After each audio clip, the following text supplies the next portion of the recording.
Alright, so this is how DNA replication is modeled with this stop motion film. So I'm zooming in right now on the 3' and the 5' ends and the origin of replication. And right now you see the double-stranded double helix and the correct nucleotide, DNA nucleotide bases paired. So replication begins at the origins of replication, and that consists of a specific sequence of nucleotides. Kind of panning on the whole project some more.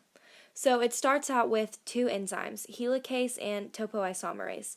So helicase is the enzyme that untwists the double helix at the replication forks, and this separates the two parental strands of DNA and makes them available as template strands, and helicase is a part of the replication complex.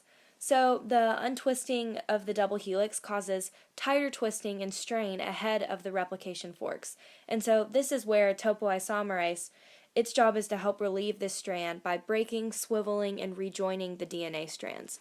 So these things are the single-stranded binding proteins, and they bind to the unpaired DNA strands, keeping them from repairing, and they also stabilize the unwound parental strands of DNA. So yeah, this is showing the replication bubble forming. Okay, so now these unwound strands of DNA are ready for new complementary DNA strands. And it's really important to remember that enzymes that synthesize DNA cannot start the synthesis of a polynucleotide. So that enzyme right there is primase, and it's the first nucleotide that actually is produced is RNA, not DNA, and it's synthesized by primase. And primase starts in a complementary RNA chain called a primer. As you can see, that green thing up there, and on the leading strand of both is a primer. The leading strand has it so much easier because once it has a primer, DNA polymerase III can come in and add the correct bases without having to make Okazaki fragments like the lagging strand.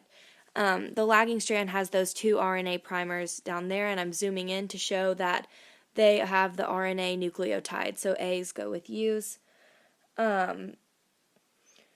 So there's one RNA primer at each origin of replication and two on the lagging strand, two on the leading strand. The leading strand is continuously elongated in the 5' to 3' direction as the fork progresses.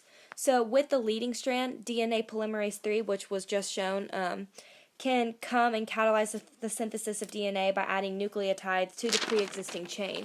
And then DNA polymerase I comes through and replaces those RNA nucleotides on the RNA primers on the leading strand.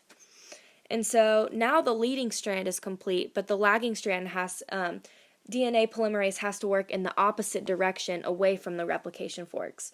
So DNA polymerase just added DNA nucleotides to the primer, forming Okazaki fragment 1, then it moves backwards to the second Okazaki fragment and adds the DNA nucleotides.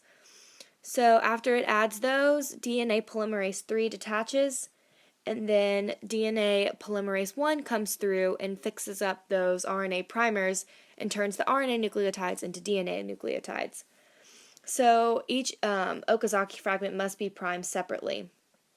That's important to remember. And lastly, DNA ligase is going to come in and kind of fill in the gaps. It's like glue. It fills in the gaps between the Okazaki fragments. So it's just smooth DNA double helix all the way around. So yep, that's replicated DNA, both strands with DNA